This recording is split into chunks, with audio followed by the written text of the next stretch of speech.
Today on StateScoop's Priorities Podcast, a preview of Code for America's 2025 Summit.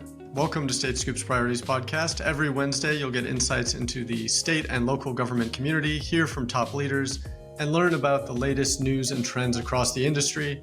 I'm Colin Wood, StateScoop's Editor-in-Chief. Here's what's happening this week.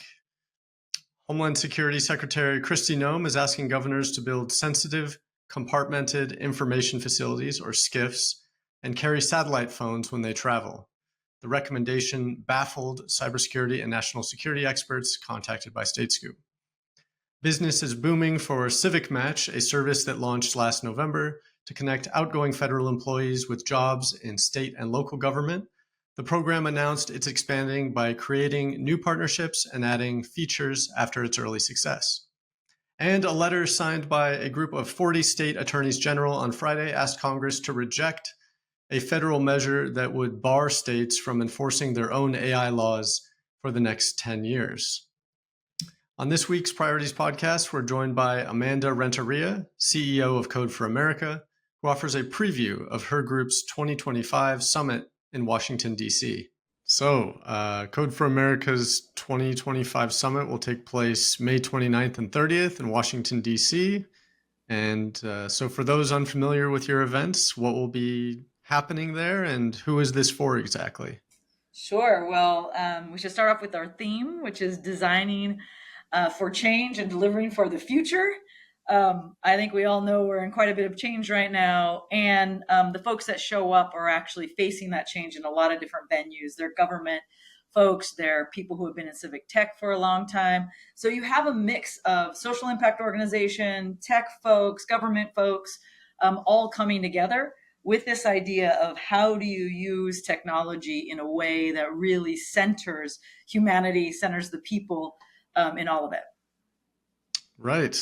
Well, as it happens, I interviewed someone from a state government yesterday who said that they'll be attending your event, and they're sending some people, and that was kind of a newer thing for their agency. So it sounds like at least in this particular state, you're reaching a wider audience. So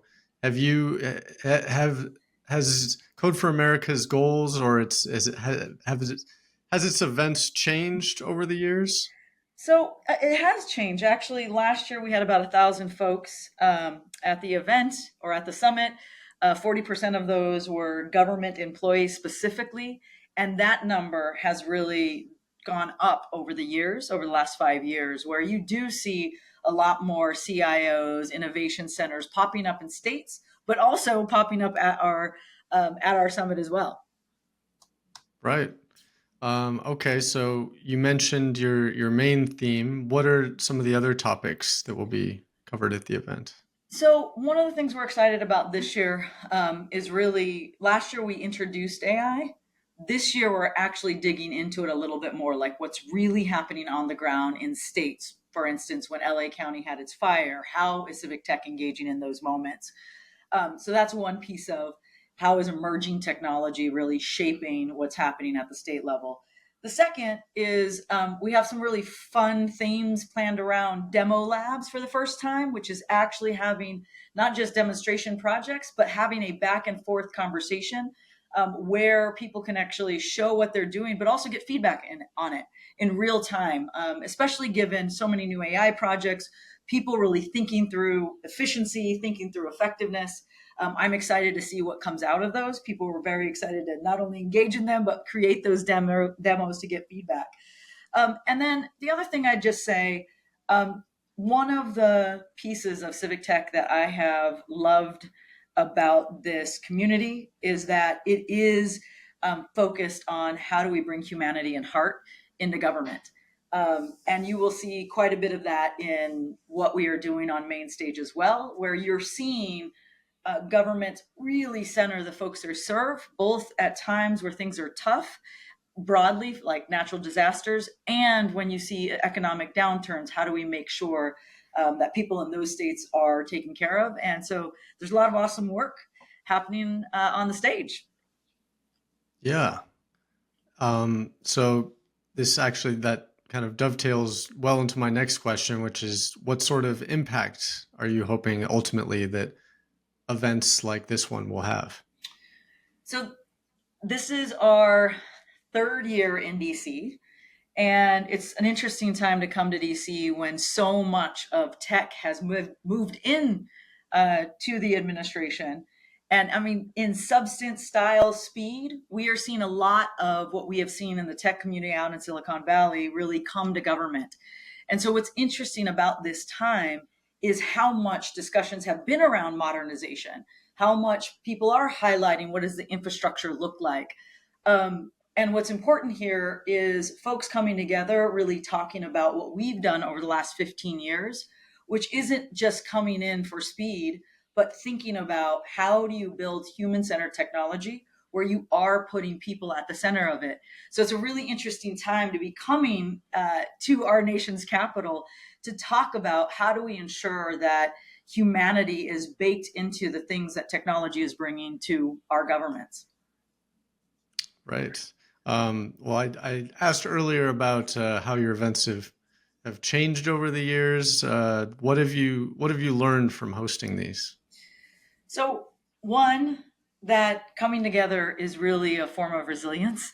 So, oftentimes, since I've been CEO, we've had a very changing world from COVID to policies changing because of COVID before and after, to now having an entirely new administration coming in, has really made this space a place where people can come together, talk about what the impact is, talk about solutions, and work together in that. The second is we are seeing, because government has matured in their own technological advancements, we have seen more and more folks want to be on stage to talk about how they're innovating. So I know we often hear about governments that it's slow and it's not efficient, et cetera. The view you have at Code for America Summit is things are happening. And we are seeing more volume come in of government saying, let us show you this, right? This is what happened in LA County. This is what's happening in AI in Georgia. We're seeing a lot more engagement like that, and also a lot more engagement from a number of different states. I think there's always this assumption that, the state of California or in, Washington, Seattle, Washington, that's where things are happening. But we're seeing innovation across the board, and more we're seeing it in these states that don't necessarily get the headlines, but they're doing some incredibly cool things, like in Texas. There, you mentioned Texas. What's Yeah. interesting about Texas? So they have a program where they are utilizing universities for cybersecurity. So governments build projects with universities to have students do cybersecurity while they're in college, really look at all the different websites. And then many of them go into government. So they get a taste of government from a cybersecurity vantage point. And it started off as a pilot and then was wildly successful.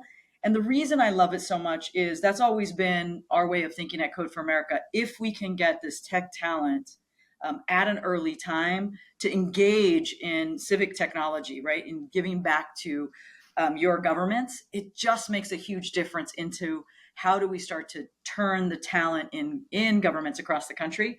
And we're seeing more and more these kinds of programs that really are a public-private partnerships with universities. And so I'm particularly excited about Texas because they're utilizing their universities so well. Right. That sounds like maybe that's the Regional Security Operations Center program. I won't put you on the Yes. spot on verifying that, Yeah. but StateScoop has reported on that a little bit if anyone wants to read Yeah. about it. But if you want the real thing, you go to DC and you hear it That's straight right. from the That's people. Right. right. Are there so and on your website you have a bunch of the people who will be speaking. A lot of I'm familiar with quite a few of these people who've done interesting work. Are there any others that you would highlight as being interesting projects that you think are worth highlighting here? I think our overall, I don't know, I kind of look at every single year of our summit, the diversity of projects and people, on the stage, talking about taxes, talking about hunger, talking about cybersecurity, and making sure that it's on the leading edge of emerging technologies like AI. And so I always walk away from Code for America Summit having a better picture of what's happening in the broad ecosystem. This year, we are also really highlighting what are we doing to make sure humanity is at the center of it. And so I'm particularly excited to have Chef Jose Andres to come in and really talk about that message of where can we provide hope and unite people, and really be there when folks need you most, which is really at the core of Code for America's work. But as we've thought about Civic Tech over the years and the role that we play, how do we not just do technology, but how do you do technology to be there for real people? Yeah, yeah, that sounds like fun.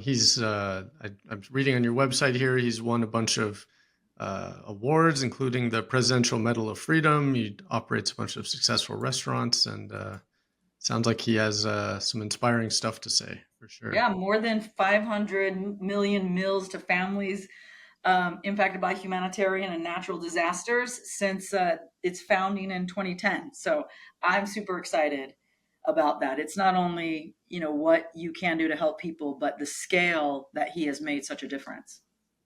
Right. Um, what would you say to someone who has heard all of this and says they're still on the fence? They don't know if they're gonna make it. Give them your hardest sales pitch. All right, you're putting me on the spot. But I'm super excited about this to be in community with folks who um, are doing cutting edge work in governments right now. Now is the time to be there when we're seeing this grand transformation happen at the federal level. We know that's going to have implications on the state level, and to walk into a conference that's talking about that, I think it's one of those moments that you can imagine that people look back on. When did technology really change in government? It's happening right now. The conversations that are going to happen at Summit are really putting those seeds in place for what technology in government is going to look like a generation from now. All right. And I just have to say, it's also going to be fun. Like we have tarot cards with the tech civic tech tarot cards like booth. We have a tree with people's hopes and dreams. It's just fun. It's just fun when you're walking in the halls. So there's a vibe. We're gonna have music on the stage. Maybe we'll even have a little bit of dancing. So I think we can all use a little bit of fun right now, even when we're talking about serious things like helping people. Yeah. Yeah, it sounds fun, and as I mentioned, this is looks like a great lineup. Um, all right, we provided some information in terms of when and where. What else do people need to know? Where can they find information? Yep, you can go to our website at codeforamerica.org. We have it pretty prominently featured. And yeah, join us. We're going to be in DC. We won't be in DC the following year, so now's your time. If you are near, close to it, come on by. That was Amanda Renteria with Code for America. That's it for this week. You can subscribe to the Priorities Podcast at prioritiespodcast.com. This recording is a production of Scoop News Group in Washington, D.C. Thanks to Adam Butler and Carlin Fisher for helping to put it together. I'm Colin Wood. Thanks for listening.